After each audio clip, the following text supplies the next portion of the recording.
Sure shot, baby!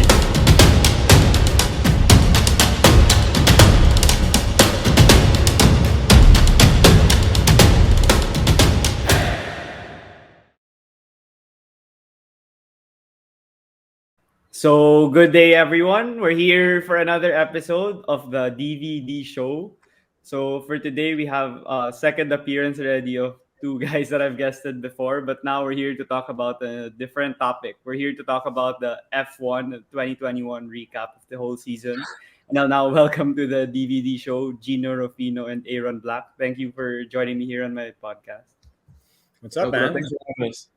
Yeah, Yeah. glad to be back. Yeah. So to start things off, I'd want to ask both of you guys, what's your initial reactions on the season? I mean, it's one of the most exciting ones, according to a lot of people on social media, since like 2008 when Massa and Hamilton were racing until the final lap. So I'll ask Aaron first on your initial reactions for the whole season. Well, I think it's big on the sport. I mean, I only started watching last year, but I did a lot of research about what happened before. And Lewis has been winning so much that I'm sure people came into the season thinking it was going to be the same thing. I know F1 actually added some rules that limited what Mercedes could do with their car, which ended up giving Red Bull a fighting chance. So I think it's great for the sport. I think next year there maybe double the viewership that will watch or be interested in F1. Mm-hmm. At the same time, I think it'll also be interesting for all the Lewis fans because they're looking for him to come back. Yeah. It will sort of be a reverse because this year everybody who was rooting for Verstappen was more like, okay, he has to get the crown. Now it's back on Lewis to get it back. So it's gonna be fun. And then you have Ferrari and McLaren also competing for that third spot, or you never know, they could compete for the first or Overtake. second. Yeah. Yeah. How about you, Gino? I heard you missed the portion of the Abu Dhabi Grand Prix, but then what are your thoughts on the whole race? I heard you watch a lot of the races ever since like 5 years ago, and you're a very avid fan of Yeah. So motorcycles. I basically got into F1 again maybe 5 years ago. I used to watch it religiously, Mm-hmm. um, early 2000s. So that was a Mm-hmm. Schumi era, and I'm a Schumi guy, right? I'm a Schumi and Ferrari fan. Mm-hmm. Uh, when I think about Schumacher in Mercedes, that's kind of like Michael Jordan in the Wizards. It never happened, right? It was like the farewell tour. It just never, Yeah. ever happened, right? But Mm-hmm. it's this season was really, really important because the fan base of Formula One has grown exponentially ever since the Netflix series started. It became mainstream, right? Before you Mm-hmm. only really had the crazy fans, the gearheads outside of the normal F1 Mm-hmm. countries, Italy, UK, Spain, outside of the main F1 countries. You really Mm-hmm. just had like the really fanatics following the sport. When the Netflix Mm-hmm. series came out, it became everyone. I have a 16-year-old niece who is a crazy fan of Formula One. As in, she messages me saying, "Did you watch the qualifying? Did you see what happened?" Blah blah blah blah. She's 16, and then I realized, Mm-hmm. oh, it's a Netflix series. Okay, Lando, Leclerc, Yeah. Sainz, all like she's a fan of those guys, and I get it, fine.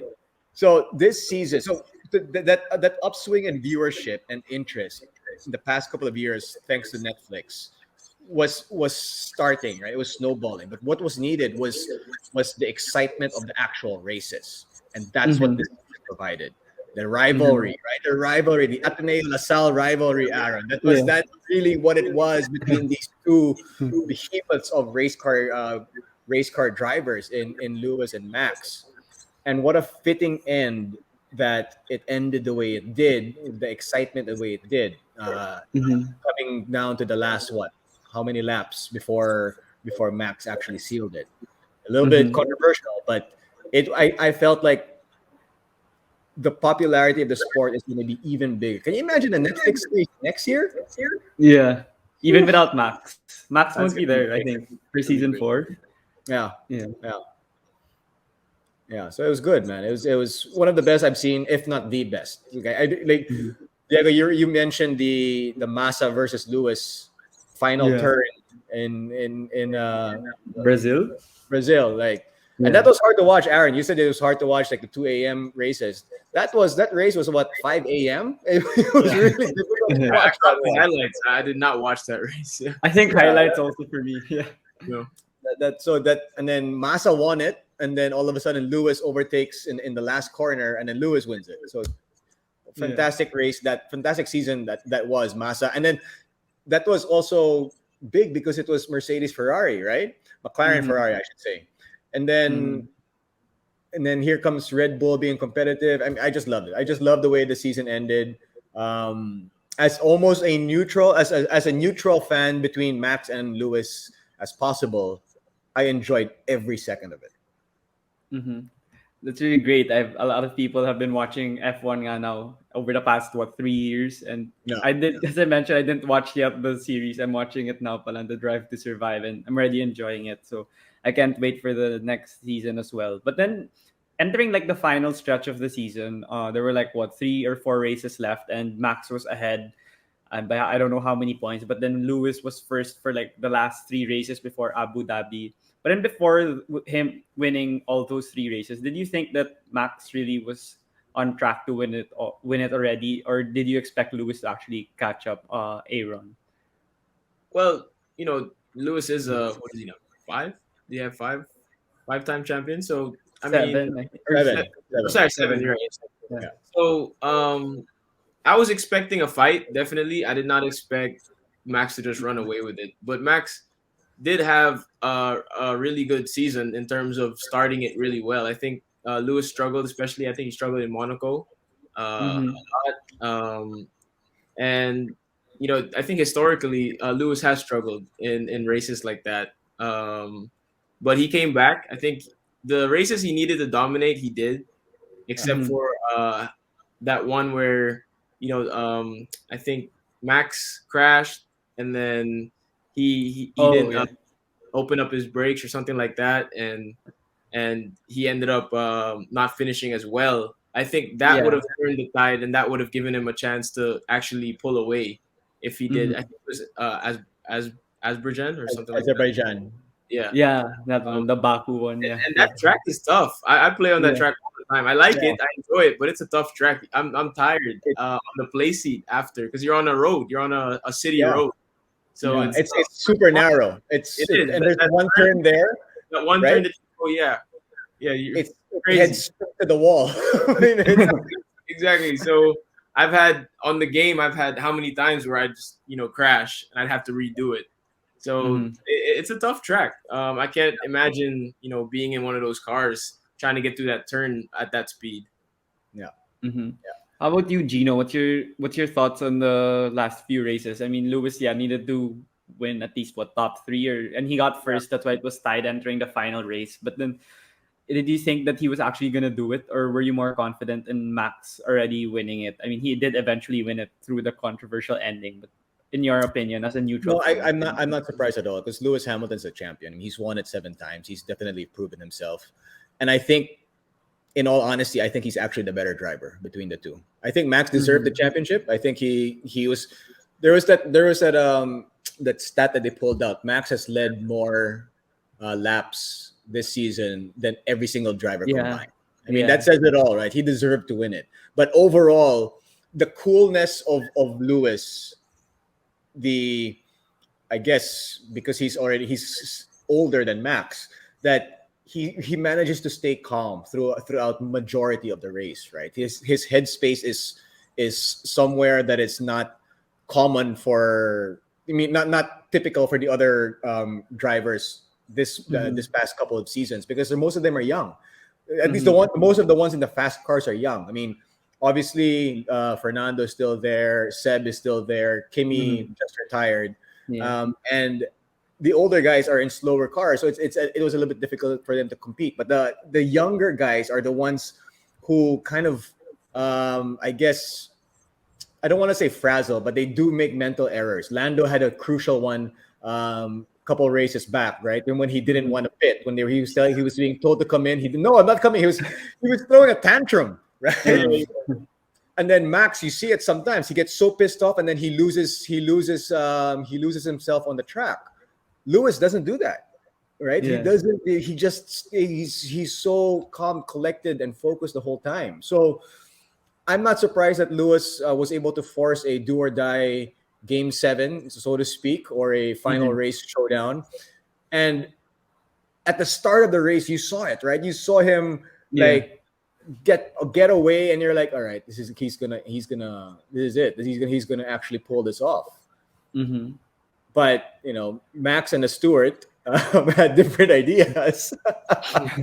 I Which feel I want about to point this out, by the way. I want to point that out, right? So that yes, it's in the rules that he should have not let those cars pass in the when the safety car came out. It's there. Mhm. Also in the rules, it's the steward's call on of what's going to happen with the safety car and whatnot. And so I felt that it was the right move because it would have it brought us there, right? It brought us to the last lap Mhm. before we actually knew who the champion was, and I thought it made it more exciting, the way the way it was called, for when Max benefited when the safety car was out. Yeah. How about you, Aaron? I mean, I know you're for Lewis also like me, but then what was your reaction when it was the final lap? Because I knew Max was gonna win because the tires of Max were better because he just pitted and Lewis decided not to pit because he was talking to his team and he was saying that he could hold him off for 10 seconds, I think, and like a Yeah. few laps. And but then when Latifi's car crashed, all his strategy was messed up already. So what's your thoughts on that when it happened? And did you know that Max was gonna win it just when Latifi crashed? well, my first thought, honestly, was Latifi was going to get fired the next day. So, they own Williams, right? So Yeah.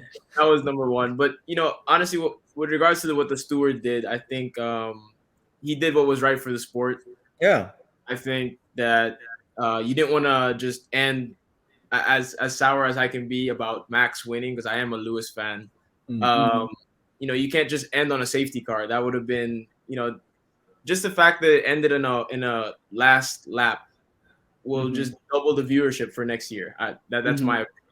So I think he did what was right. At the same time, um, Red Bull took a chance and Hmm. worked. So I'm not really sure though. Watching the last lap, did Lewis pass the pit lane? That's why he couldn't pit, or they just didn't want to pit him because they weren't sure that if Verstappen was coming in or not. Yeah, they weren't sure if he was coming in Weren't because sure. he was on first, so Max was behind him, Yeah, and he was on because that was yeah. my thing. If you think about it, you have what there was a couple laps left. Maybe they should Mhm. have, maybe they shouldn't have, but we'll never really know at this point. Um, Mhm.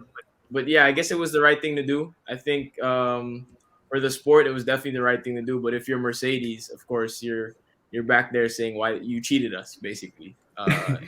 Yeah.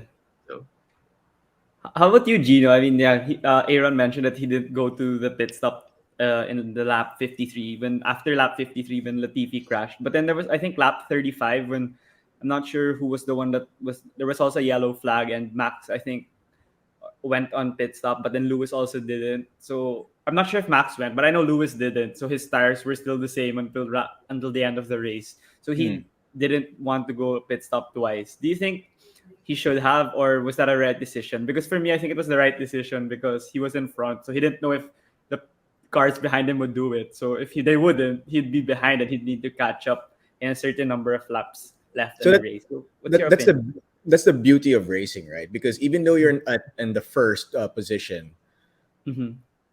the guys behind you can strategize on what to do, right? I Mm-hmm. mean, they can if they see you pit, they're gonna pit as well because they want to be at the same, they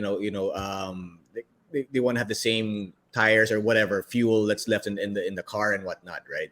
Mm-hmm. If you're gonna stay out there, they can stay. I mean, there's options, right? If you're behind number one, Mm-hmm. also, um, when you're second or third, catching up to number one, you have a target. You have a target in front of you, and you want to catch that person. It's your goal to get that to where that person is, and you're applying pressure to that person as well, trying to make him commit an error. So, I think the Red Bull team did their game plan was on point. They got lucky. Let's be honest. They got lucky in the end, but they still had a plan and they followed it through. But it's a chess game. That's the beauty of the sport, right? It's definitely a chess game. You're moving pieces around. You're hoping things will be able to fit. You're hoping things that your move 20 laps ago will work 20 laps later, right? I mean, there's so many different little things. And as you're doing all of this, you can't control certain things, right? You can't control Latifi crashing. You can't control all these other things. Yeah. So there's so many variables in Formula One, in racing in general. There's so many variables in racing in general that even though you're racing a perfect race, your driver's focus, everything is going well.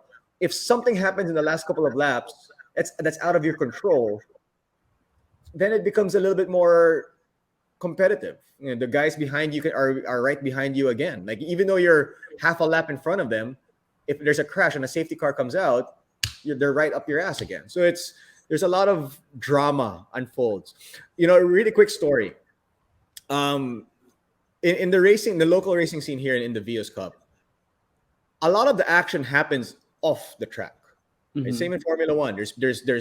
There's people complaining. There's people petitioning. There's people going to the steward's office, showing video of what happened in the race. I mean, there's all of these things that happen behind the actual race, and we're not privy to every single thing. But just to get an idea of the things that are being complained about and whatnot. It makes the sport extra spicy. I don't know if it makes it. I don't know if it makes it more interesting, but it does, or exciting, I should say. But it definitely makes it a little bit more spicy. Yeah, that's really something I agree on. I mean, I missed watching F1. That's why I watched it when the pandemic began again. And I don't know, I'm a Lewis fan, but then I still get pissed when he loses, like the last race. But then I get why people would be interested based on the other drivers as well. And they're very young and they have the talent. So the viewership's really gonna grow in the next few years, especially with Drive to Survive. But then, Jinno, I wanted to follow up. You mentioned that Red Bull had a great strategy, the whole race in Abu Dhabi, and one of that was, I think, Checo's. Sergio Perez. He was the one who was helping Max from third, and he was on first, and they were trying to really sandwich Hamilton. Like, I think Max gained 5 seconds in that lap where Checo was helping Max a lot. So what's your thoughts on Checo getting like best teammate of the year in F1? I mean, Bottas did it for Lewis the race before, right? Mm-hmm. So I mean, that's why you have a team. Like, only Ferrari that the two drivers crash into each other, they're trying to overtake each other, right? but that's why you have a number one and number two, because their number two is going to help your number one on the racetrack. Checo did a fantastic job. Harassing Lewis and slowing him down in moments in that race, the same way Bottas did to Max the race before, and we've seen it through the years. The only one who I really didn't see do that outside of the Ferrari guys, like last year, was Lewis. When Lewis was supposed to be the number two, he never did that because he wanted to be great, right? He wanted to be on that next level. And he said, "I don't want to be number two. I deserve to be number one." And he was right. He deserves to be number one. Yeah. So that's a great approach for Perez. I mean, everyone loved his approach in that. But then I wanted to ask you, Aaron, on there was a podcast I listened to because I told you I follow F1 a bit more like this year, and there was a opinion that they shared that since it was lap 53 when Latifi crashed, and they could have made it red flag. I mean, it's a judgment call. You could, and then they stopped like the race, and then everyone has like 5 laps instead of 1 lap where Hamilton's tires were kind of struggling already, and then Verstappen had brand new tires perfect for the last few laps of the race.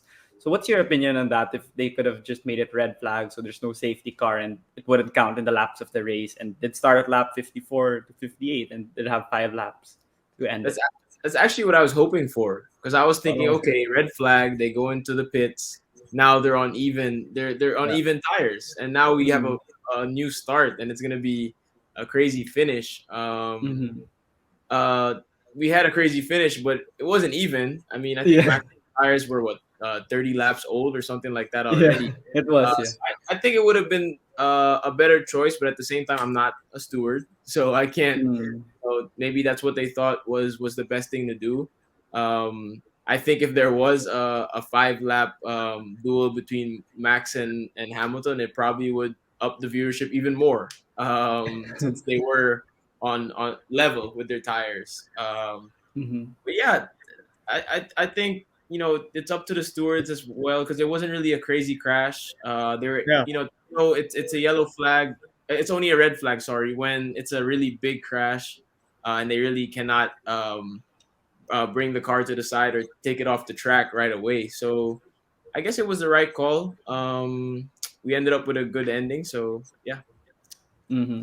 And then for the teammate also, I mean, Lewis will have a new teammate next year in George Russell, and he tweeted right after the race that he wasn't in favor of the ending, and there were already pictures of him trying out the new car this week on social media. And I don't know, do you think the Lewis will have trouble, or Mercedes will have trouble with dealing with him? Because maybe he might be the same as Lewis when he was younger, when he didn't want to I be the guarantee, number two.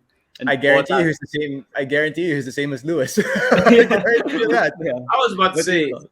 you know, people underestimate Bottas and how he's just fallen to number two. Like he just Yeah.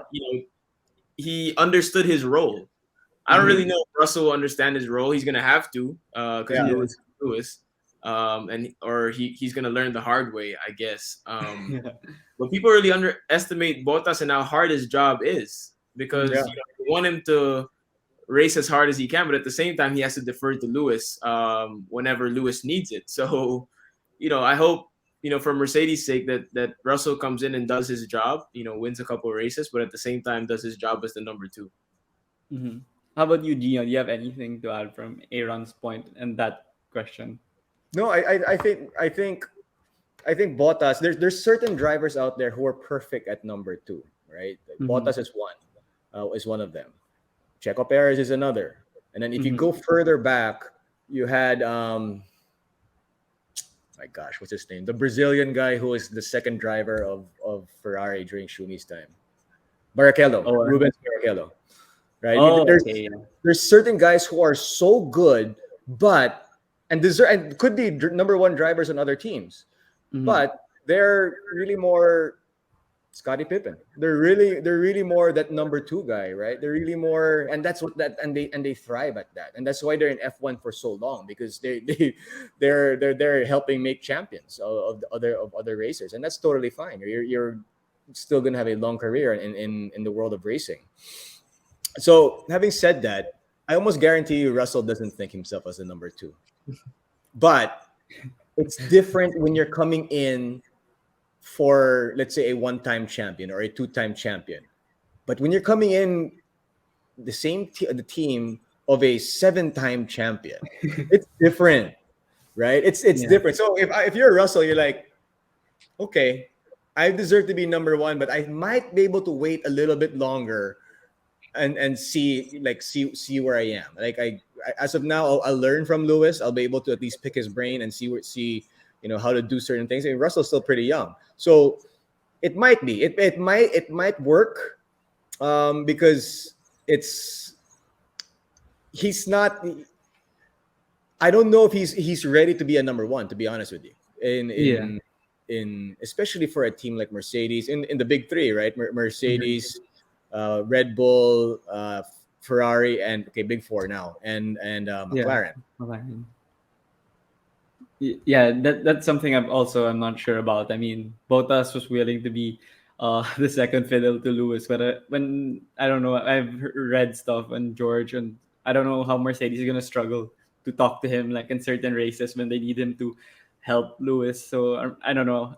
As a Lewis fan, I'm kind of struggling to think on how he'll be able to do that next season. But then I don't know. I can remain optimistic for it. But then for you, Aaron, what are your thoughts on Mercedes protesting? I mean, Gino said that.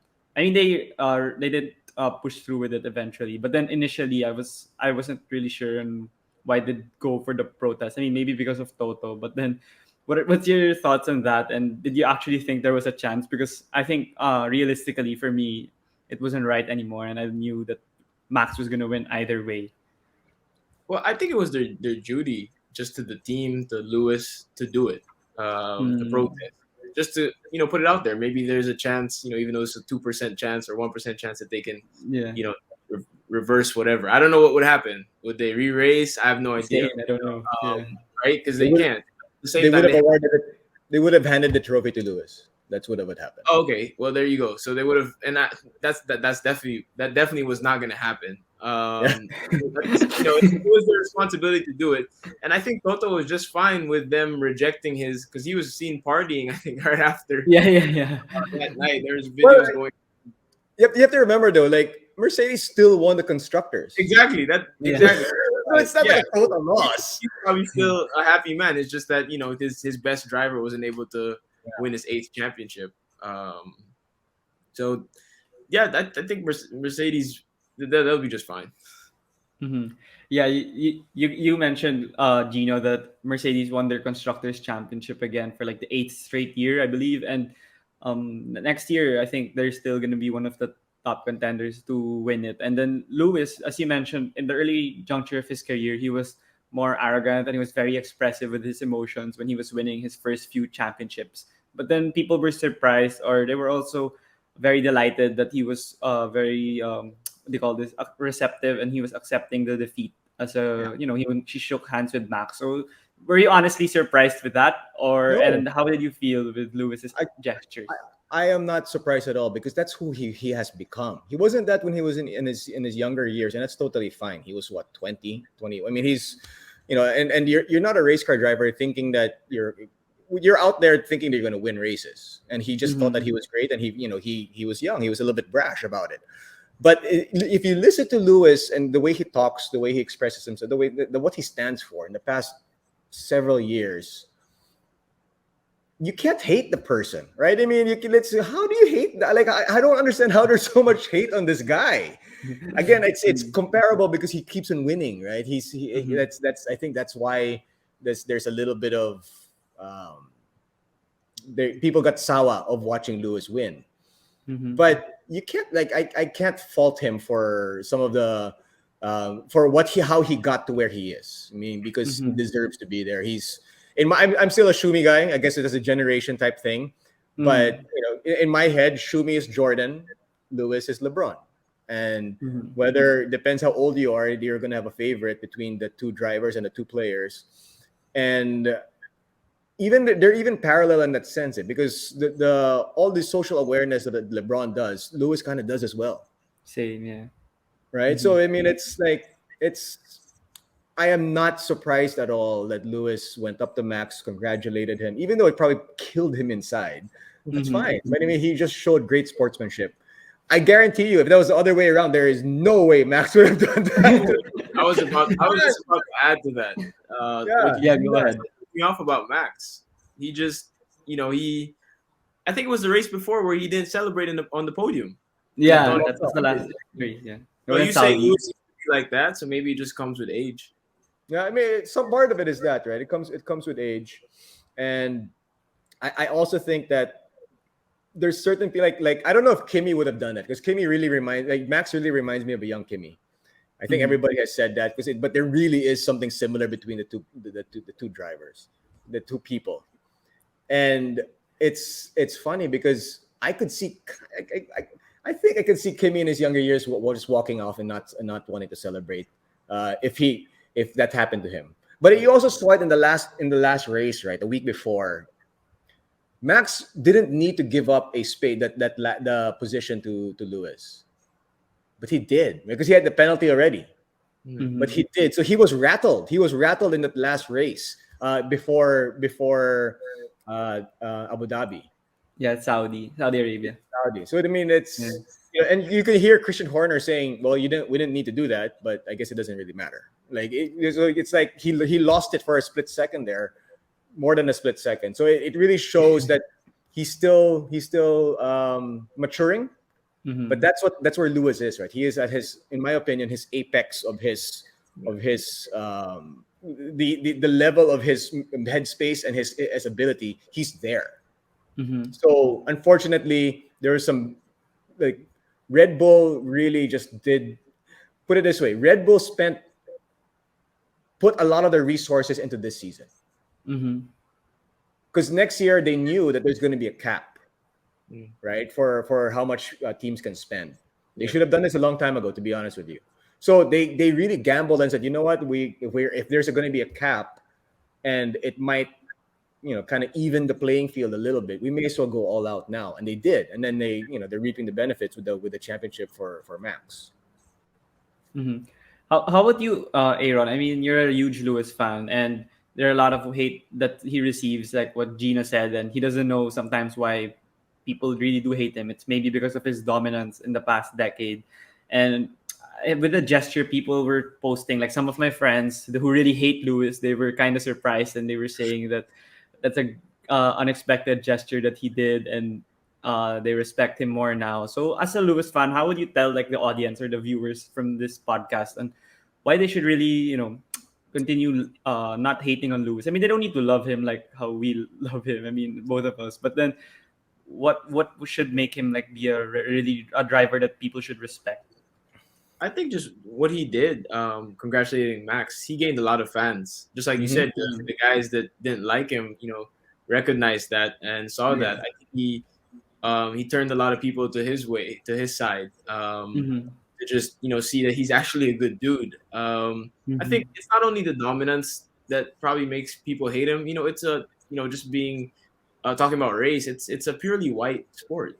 Yeah, you've never seen a black person drive an F1 car before Lewis. So, of course he is in the minority. And, there's going to be some type of hate there, whether it's about race or not. He is in the minority.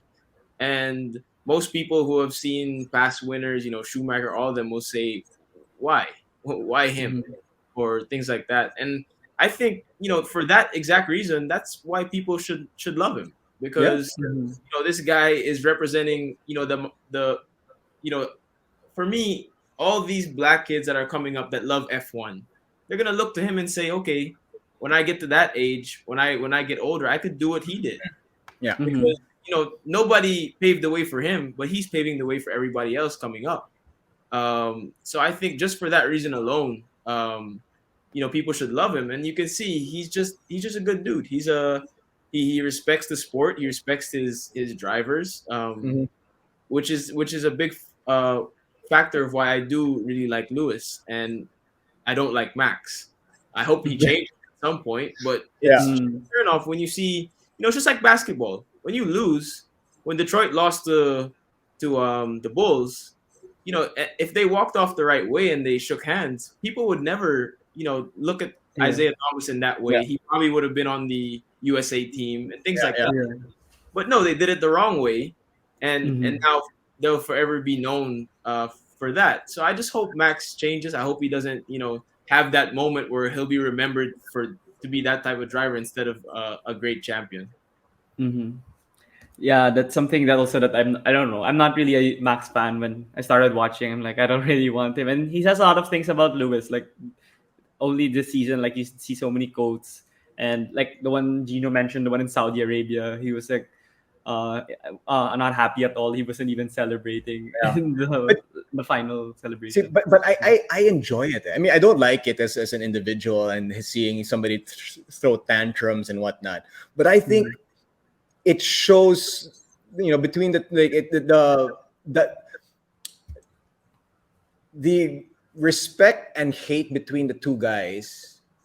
Finally, we have a rivalry, right? I'm waiting for so long to have another Schumi Hakkinen rivalry, which never really materialized, right? And finally, here it is again after God knows how long. So I enjoy it as a fan, as a viewer, and as a kind of neutral fan to Max, Lewis, Mercedes, and Red Bull. Trust me, if this was Ferrari we're talking about, I'd definitely be super biased. not at all. Not be too happy about how things turned out, either if one way went another. But I enjoy the fact that there's another rivalry. And even though they have respect, and you can see it, there is respect, but they also really dislike it. They always also dislike each other. Respect is different from like, right? But they dislike each other. And I enjoy it as a fan. And because, again, it's the same as Ateneo LaSalle, Aaron. It's it really depends on which side you're in, right? Which side you're on, because Yeah. but it really does things for the sport that makes it so much more interesting. And I'm waiting for Ferrari to get into the fight because it's really pissing me off that they suck so bad in the past couple of years. Yeah, there was the podcast I listened to. They said Ferrari is gonna be a force to be reckoned with next year because Yeah. I think I heard that they focused on the improvements and enhancements on their car for 2022. So what are Yeah. your expectations? I mean, for Ferrari, since you're talking about it, I wanted to ask. I mean, with Carlos Sainz and Leclerc, how do you pronounce his name? Forgot. Leclerc. Leclerc, yeah. Charles What's your Leclerc. thoughts on Ferrari next season? Um, I think they're actually, put it this way. I think those two guys are. I don't know yet how Lewis and Russell are going to materialize, but I think Leclerc and Sainz, they're probably the most equal level of driver combos there is in Formula One. Like, they're not far apart. You can say maybe Leclerc's a little bit better, but he also has a temperament that kind of he loses focus every so often. And that Sainz, put it this way, I think Leclerc is more willing to give up everything in order to win than Sainz is. Sainz is probably will play a little bit more safe. So I don't know how that. Like, I think the two of them kind of work well together. I don't know who's officially better. But there's nobody significantly better between the two drivers, because you can totally tell Lewis is significantly better than Bottas. Max is significantly better than Checo, and Checo's a great driver. I love Checo Perez. Yeah. So I don't know how Russell and Lewis will be in the same car. So it's going to be exciting to see. But having said that, because those two, Sainz and Leclerc, are almost as equal as two drivers can be in Formula One. Let's put it that way. I think they're going to push each other so much that Ferrari is going to be able to succeed. But it all depends on how that car performs when it's introduced. I mean, that's really what it comes down to. And again, the cap on how much you can spend is going to be interesting. It's going to be interesting to see how the other teams will perform. How about you, Aaron? I mean, yeah, we're cheering for Mercedes with Lewis and George, and Max is gonna be the defending champion. But then for you, is it more of a 1-2 race, and Lewis is gonna come back with a vengeance, or do you have any other drivers in particular to watch out for? Like Daniel Ricciardo struggled this year, Lando Norris. You know, he's still a young guy, and he went in pole like once or twice. I don't know, a couple of times this season. So what's your thoughts on the following season and the maybe underrated drivers that people should watch out for? Well, just like I said before we got on the show, I do like Saints. I think Yeah.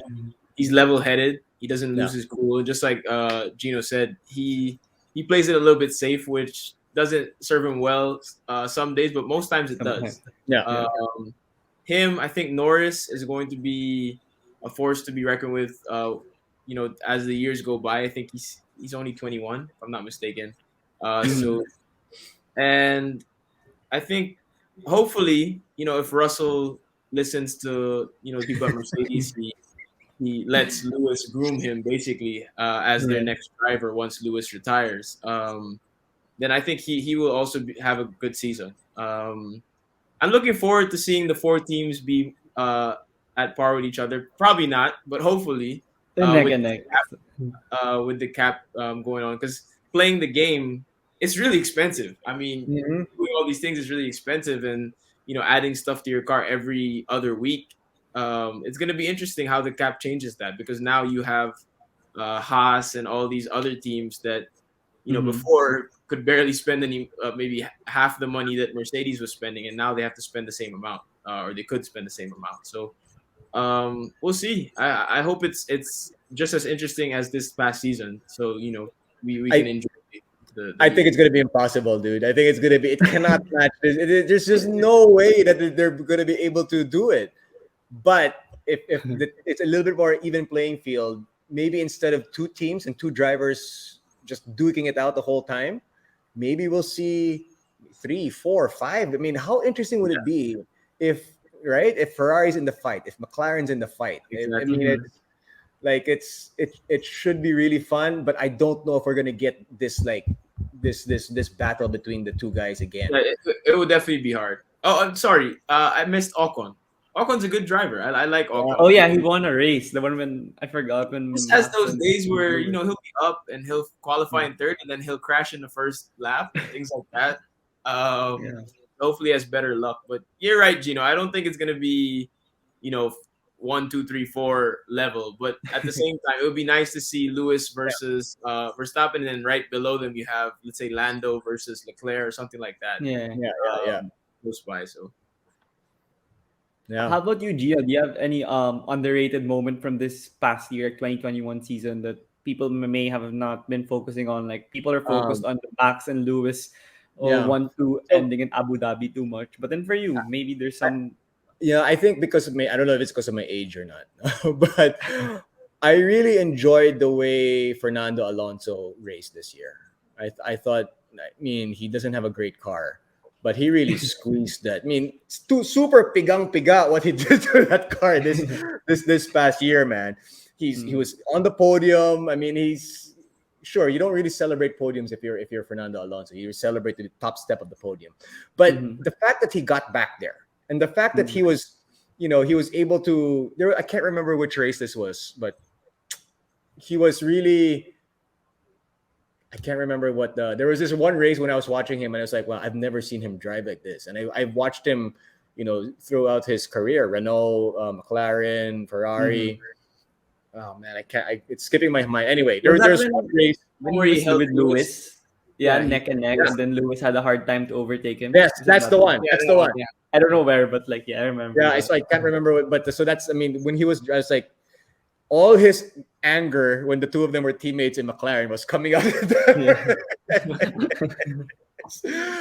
But I thought, excuse me, I thought Fernando was phenomenal. Seb had his moments. Mhm. So I think those are the two drivers. Again, partly because I'm big fans of the older guys that I really enjoyed. Lando, I thought you could see it, right? He's on the cusp. He's arriving. He's almost ready to be among the Mhm. top. I mean, he already is among the top, but he's almost ready to contend. He just needs to cool his head and listen to what his team suggests. I'll But never forget that race. this is so funny. It was so funny. But he lost it because he lost his cool. It's because of his pride and youth that he lost that too.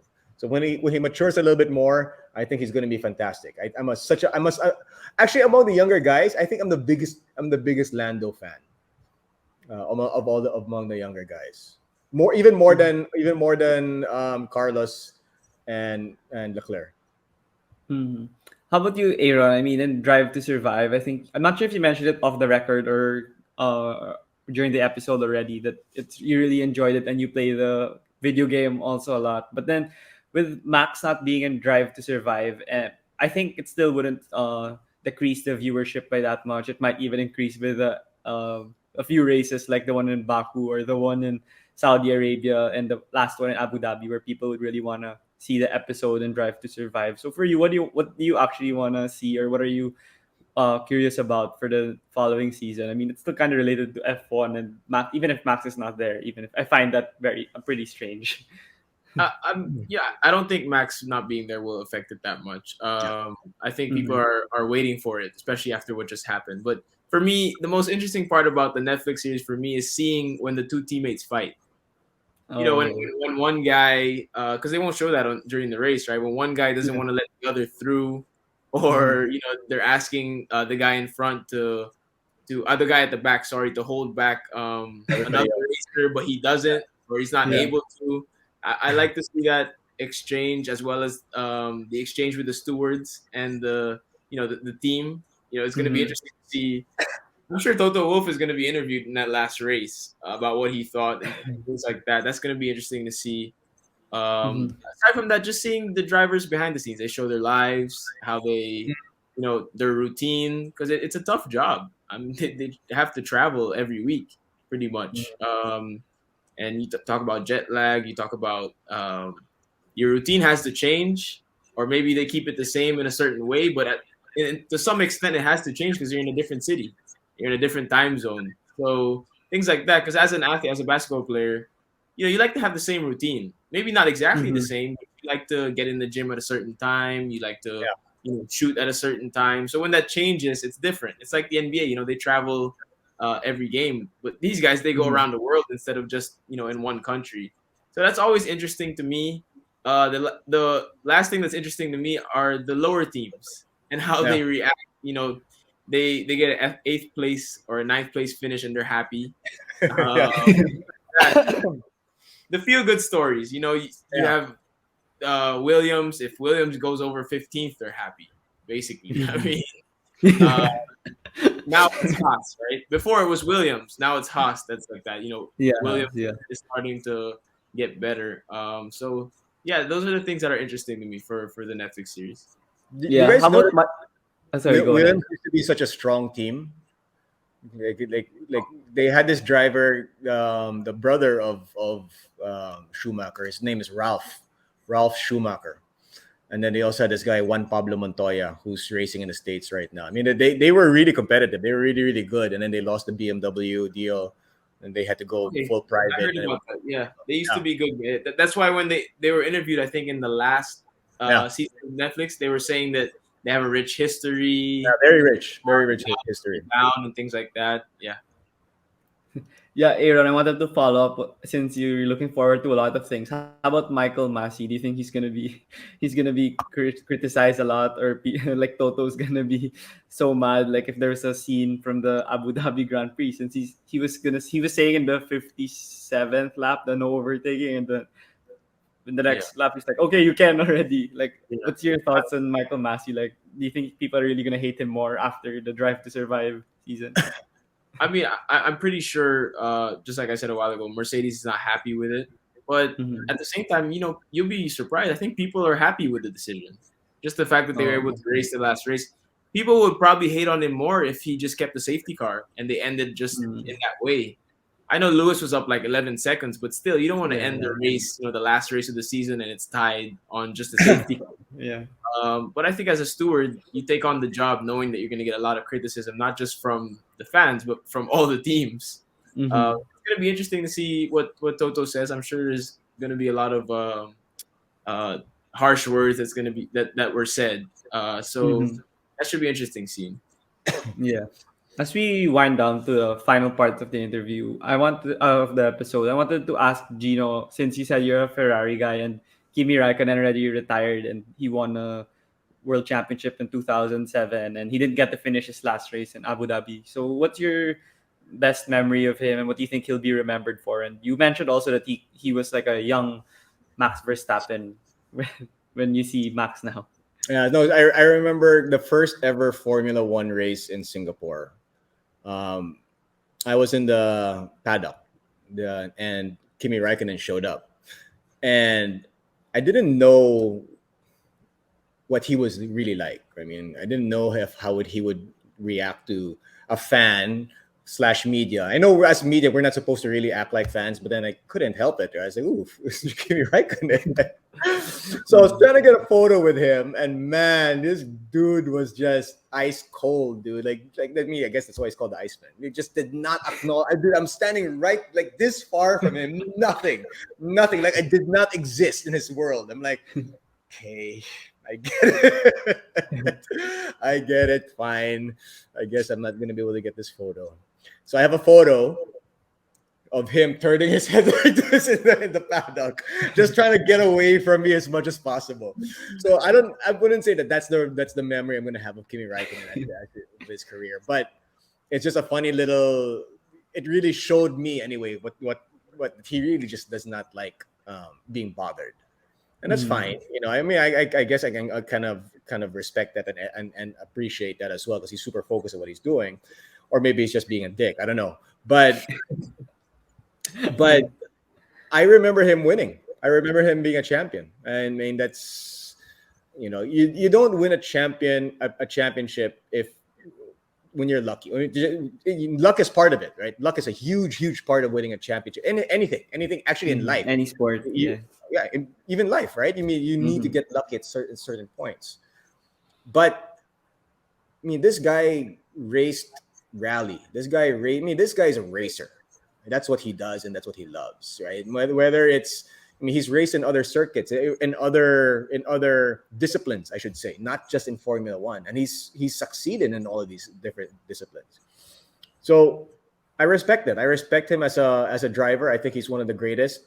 I wouldn't put him in a top, maybe not even a top 10, but he's definitely among the greats in Formula One history.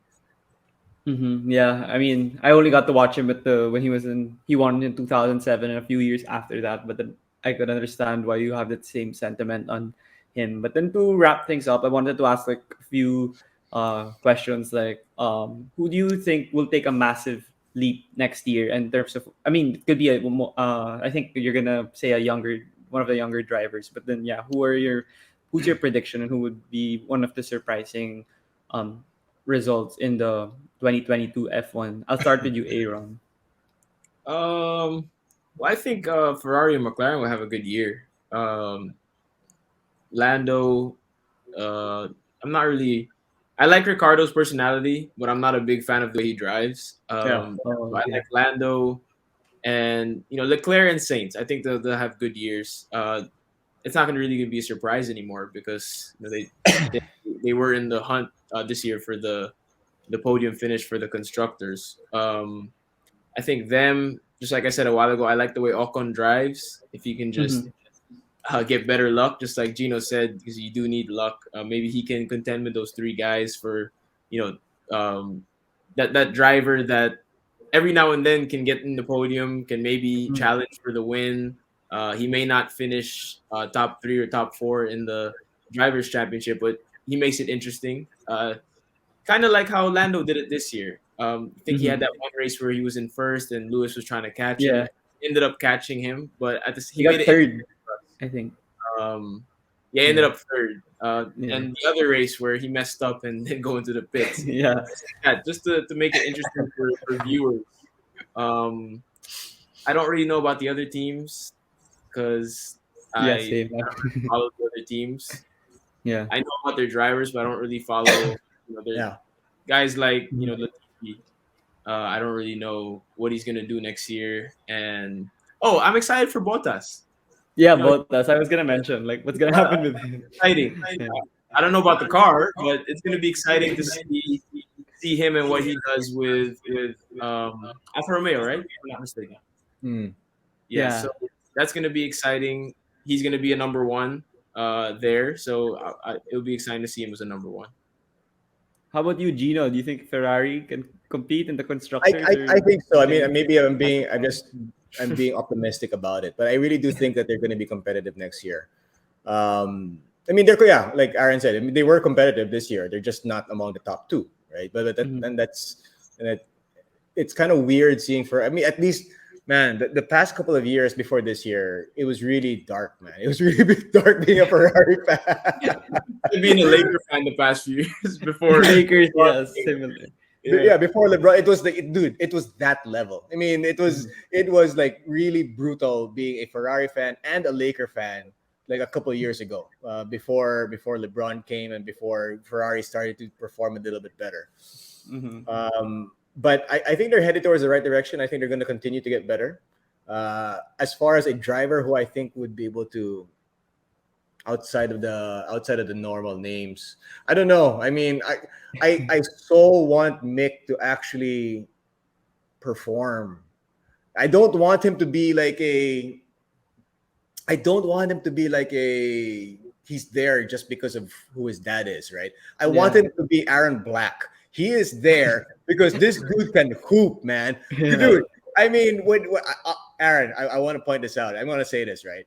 When you got drafted, I was like, I don't know, man. I don't know how good this guy's going to be in the PGA. But you definitely shut me up, dude. That's what I want Mick to do, man. I was like, come on, man. Show that you deserve to be here and not because of who your dad is. And I'm hoping that he actually manages to do that the same way that Aaron definitely did in his PBA career. Yeah, that's a great analogy that you got. I mean, yeah, Aaron was people were criticizing him for being with Meralco, but then now he's like the starting point guard and he's producing great numbers before he got injured also in the second bubble. That's that's a great analogy that you had. But then yeah, that's all the time that we have for today. And thank you, Gino and Aaron, for joining me here on my podcast. And hopefully I can invite you guys again next season, when there's something exciting that happened and we can discuss it again here on the DVD show. So, do you guys have any final message? I'll go with Gino first. I just really like how Formula One has become so popular. I remember I like there was a time that it was just really myself and Aaron Ataide talking about it.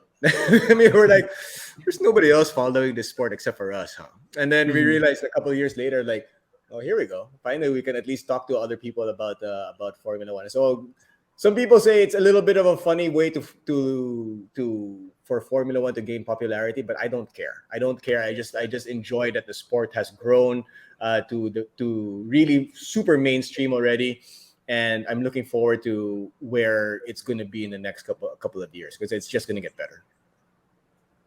How about you, Aaron? What are your thoughts? I mean, you want Lewis to win it, come back with a vengeance. So like that's what I'm waiting for. I'm like, whatever the protest, I don't care anymore. That's what I want. But then, yeah. How about you? Do you have any final Same, message for same thoughts as Gino. I kind of got into the sport right before I started seeing people talk about it on Twitter because now people are talking about it on Twitter like Yeah, like it's that's what I NBA. see also. Um, Yeah. not to that scale, but you know what I mean. Yeah, yeah. Before, even when I think I started last year, you would never see people tweet about it, and Yeah. I really only talk about it with my girlfriend's brother or my Mhm. girlfriend and a couple other people. But now you can talk to anyone about it. You talk to my Yeah. teammates or things like that. I'm looking forward to a big season for Lewis. I hope it's close. I don't want Mhm. to, I don't want a season like a couple years back where he just ran away with it. Although that would Mhm. be fine if he won the championship. Rather it be a 2-3 driver season. I Mhm. hope Ferrari does well because they are my second favorite team, and for Mhm. Gino's sake, I hope they do well. Too bad. Back in the show and they don't do well, there's gonna be a lot said about Mhm. Ferrari. But Yeah. yeah, and I'm just happy for the sport. It's very similar to what happened to volleyball. I think Yeah. 10 Yeah, here in the 10 Philippines, yeah. when it just Mhm. started to boom and then people caught up with it and now it's huge Mhm. in the Philippines. So I hope it continues to grow. I hope we have more Netflix seasons to get more people into it because I guess that's the Mhm. easiest way. Gino said he doesn't care how it becomes more popular. Yeah. To Yeah. me, that was a great move because Oh yeah. Mhm. Absolutely. open your TV and it's right there. It's right there in front of Mhm. you. And It's no. Go go ahead. ahead. Go ahead. No, I was gonna say that Netflix series kind of is what if you guys remember the 24/7 series, like before a Pacquiao fight, right? It's a Mhm. hype machine, right? That's what it Mhm. really does, right? I mean, and like Hard Knocks and for the NFL season, right? I mean, it's kind of like Mhm. that, and it's a fantastic show in itself. Like if I wasn't a Formula One fan, I would definitely be a Formula One fan after watching that series. It's fantastic. Mhm. Exactly. Yeah. I think it only takes one episode. It's Yeah. not one of those Netflix series where you have to watch, half a season to get into it. Yeah. Slow start. No, Mhm. once you get one episode in, I was hooked after one episode, and Mhm. I watched the rest of it. I even watched it with my dad. He's into F1 now. Uh, Really? yeah, he is. Yeah. I want to ask him about Yeah, we watch that. the races together sometimes. Sometimes I'd be Oh, upstairs nice. watching the race. He'd be downstairs. Something crazy would happen. He'd run upstairs and tell me, "Did you see that?" and things like that. It's crazy. Nice. It's fun. Oh, It's fun. So more people to talk about it with, and yeah. it's more exciting knowing the background of the drivers and what goes on behind the scenes. So yeah, I'm excited for it. Wait, how long did it take you to finish season one, Aaron? No, it took me maybe a day, 2 days. I finished Diego, what? it quick. Yeah, what episode are you in, Diego? 2. I'll finish it by tomorrow, I feel, or First like season. 2 days after. I think. I mean, I like the sport because I watched the real race, so it makes Yeah, it more yeah, exciting if it's the right. behind the scenes stuff. Yeah. Yeah, should be fun. So yeah, before you go, is it okay if you take a picture? Sure. For sure. Okay, I'll take it from here. Yeah. One, 2, 3. Okay, thank you so much again, guys, for joining me here in my podcast, and hope to have you again for new topics in the future. Surely, anytime. Okay, Thanks for having stay us, man. safe. We'll Okay, get bye. back soon.